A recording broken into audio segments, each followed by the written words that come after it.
High everyone, welcome back to my channel. আশা করছি তোমরা সবাই ভালো আছো, আমিও ভালো আছি। আজকে হচ্ছে মায়াপুরের প্রথম দিন। তোমরা তো এর আগের ভিডিওতে দেখেইছো আমরা এখানে পৌঁছে গেছি আর একটু রেস্ট নিয়ে তারপরে আমরা ঘুরতে বেরিয়েছি। আর তোমাদের দিকে এতদিন ভিডিও দিতে পারিনি কারণ আমার এখন এক্সাম চলছে, তাই জন্য ভিডিওগুলো এডিট করা হয়ে আছে কিন্তু ভয়েস দেওয়া হয়নি। তো দেখো, এটা হচ্ছে নিত্যানন্দের জন্মস্থান। এখানে প্রভু জন্মগ্রহণ করেছিল।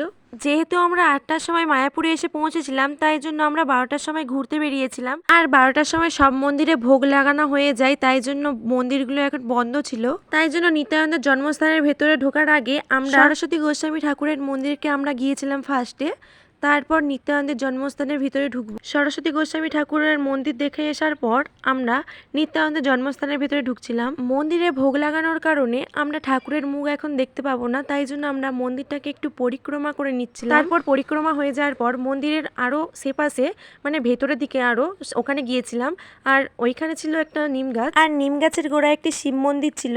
সেখানে নাকি সব মনস্কামনা পূরণ হয়ে যায়, তাই জন্য ওই নিম গাছটায় সবাই মনস্কামনা পূরণ করে ডুরি বেঁধে আসে। তারপর নিত্যানন্দের জন্মস্থানের ভেতরে আরেকটা মন্দির ছিল, গুরু বাবাজি আমাদের দিকে নিয়ে যাচ্ছিল। তো সেই মন্দিরটা একটু পরিক্রমা করে আসার জন্য বলছিল, তো তাই জন্য আমরা চলে যাচ্ছি সেই মন্দিরকে। আর সেখানে ক্যামেরা অ্যালাউ ছিল না, তবুও আমি এখানে ভিডিও বানিয়েছি আর সেখানে একটু পরিক্রমা করে নিলাম। তবুও আমি এখানে লুকিয়ে ভিডিও বানিয়েছি, প্রভুর দর্শন করে নাও তোমরাও।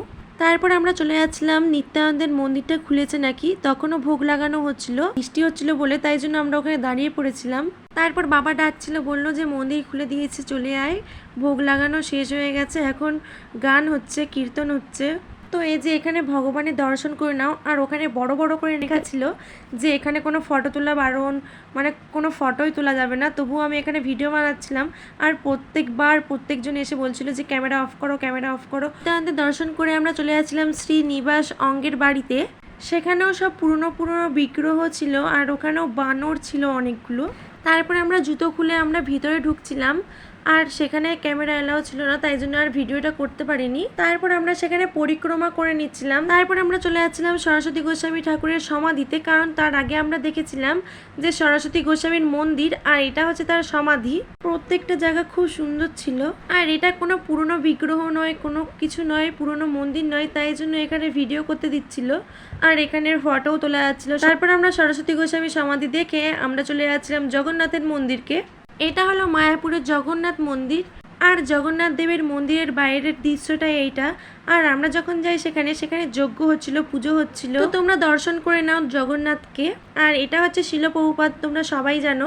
জগন্নাথ দেবের মন্দির দর্শন হয়ে যাওয়ার পর আমরা জগন্নাথ দেবের মন্দিরের ওই সাইডে আরও একটা মন্দির ছিল, সেখানে আমরা চলে যাচ্ছিলাম, যেখানে 100 না 200 বছর আগে পুরনো বটগাছ ছিল, সেই বটগাছ আছে সেখানে। কত বছরের বটগাছ ওটা জানা নেই, তবে জানা গেছে যে ওখানে যে যারা মানসিক বা কত কিছু করে গেছে তাদের সব আশা আশঙ্কা সব কিছু পূরণ হয়েছে ওখানেই। আর তোমরা গাছটাকে দেখলেই বুঝতে পারবে যে এখানে কত কিছু বাঁধা আছে, কত কিছু মানসিক করা আছে।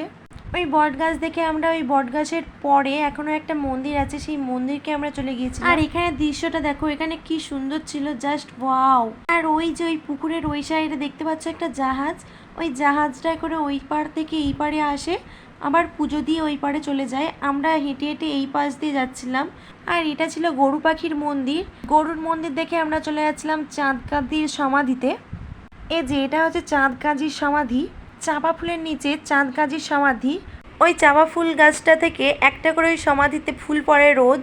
আর যারা যায় সেখানে ধূপ মোমবাতি সব জেলে দিয়ে আসে। আর এখানে কত বাঁদর, কত হনুমানরা খেলাখেলি করে। তো এটাই ছিল আমাদের লাস্ট মন্দির দেখা বা লাস্ট সমাধি দেখা। তারপর আমরা বাড়ি চলে এসেছিলাম আর এখানে প্রসাদ পেয়ে নিয়েছিলাম।